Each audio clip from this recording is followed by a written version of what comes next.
जैसे हम जा रहे थे गंगा सागर के लिए, रास्ते में अचानक गाड़ी को रोका, हम लोगों के साथ में धक्का मुक्की की और मारपीट की। हिंदुओं को जश्न भी न मनाने दिया जाए और अब हिंदू साधुओं को मारने पीटने की, उनकी हत्या तक करने का भी प्रयास किया गया। साधुओं को भीड़ ने घेर रखा है। ये भीड़ साधु के साथ मारपीट कर रही है। भीड़ के सामने साधु हाथ जोड़कर खड़े हुए हैं। हंगामे और मारपीट की ये तस्वीरें पश्चिम बंगाल से सामने आई हैं। जानकारी के मुताबिक यूपी के 3 साधु, एक शख्स और उसके 2 बेटे मकर संक्रांति पर स्नान करने के लिए गंगा सागर जा रहे थे।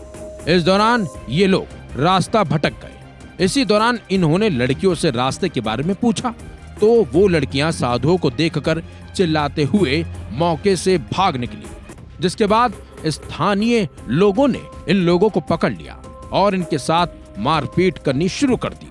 वही मामला बढ़ता देख मौके पर स्थानीय पुलिस पहुंची और किसी तरह भीड़ के बीच से इन साधुओं को सुरक्षित बाहर निकाला गया। साधुओं के साथ मारपीट का वीडियो सोशल मीडिया पर जमकर अब वायरल भी हो रहा है, बल्कि हर कोई बंगाल सरकार पर भड़का हुआ है। इसी बीच केंद्रीय मंत्री अनुराग ठाकुर ने ममता सरकार पर निशाना साधते हुए कहा कि पश्चिम बंगाल में कानून व्यवस्था ध्वस्त हो गई है। सवाल यह है कि ऐसी हिंदू विरोधी सोच क्यों है।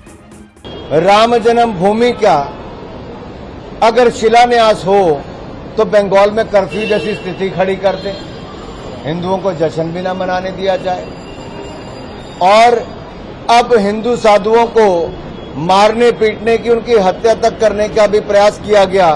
इस तरह की घटनाएं सामने आई और राज्य की सरकार मूक दर्शक बन के बैठी रही। मीडिया के मित्रों ने जब ये बात को उठाया तब जाकर अब ये थोड़ी कार्रवाई की है। सवाल ये खड़ा होता है कि तुष्टीकरण की राजनीति पश्चिम बंगाल को कहां लेकर जा रही और आखिरकार ये हिंदू विरोधी सोच क्यों है। तो वीएचपी नेता सुरेंद्र जैन का कहना है कि टीएमसी के गुंडों की तरफ से किया गया ये हमला बर्दाश्त नहीं किया जाएगा। जिस प्रकार का प्राणघातक हमला टीएमसी के गुंडों ने किया है वो बहुत निंदनीय है, उसको स्वीकार नहीं किया जा सकता। बंगाल वो धरती है जहां के कण कण के ऊपर मां काली की पूजा की जाती है। बंगाल वो धरती है जहां चैतन्य महाप्रभु ने जन्म लिया था, जहां पर बंकिम चंद्र चटर्जी, रविंद्रनाथ टैगोर, स्वामी विवेकानंद, महर्षि अरविंद घोष जैसे महान संत हुए हैं। आज उस धरती के ऊपर ममता बनर्जी ने चंद मुस्लिम वोटों की खातिर जिस प्रकार का हिंदू विरोधी वातावरण बना दिया है वो बहुत दुर्भाग्यपूर्ण है। टीएमसी पर लगे आरोपों पर टीएमसी नेता शशि पांजा ने कहा है कि बीजेपी हमेशा जवाबदेही से बचती रही है। साथ ही उन्होंने कहा कि पुरुलिया में बीजेपी नेता पूरी घटना को गलत तरीके से पेश करने और बदनाम करने की कोशिश कर रहे हैं। आइए आपको सुनाते हैं शशि पांजा ने क्या कुछ कहा। There were these 3 sadhus under Kashipur Thana. The area comes under the jurisdiction of Kashipur Thana in Garanti, in Purulia. Now the local people beat up these sadhus because their allegation is that they were kidnapping 3 local girls of those village, from that village. And the local people have reacted and rescued the girls.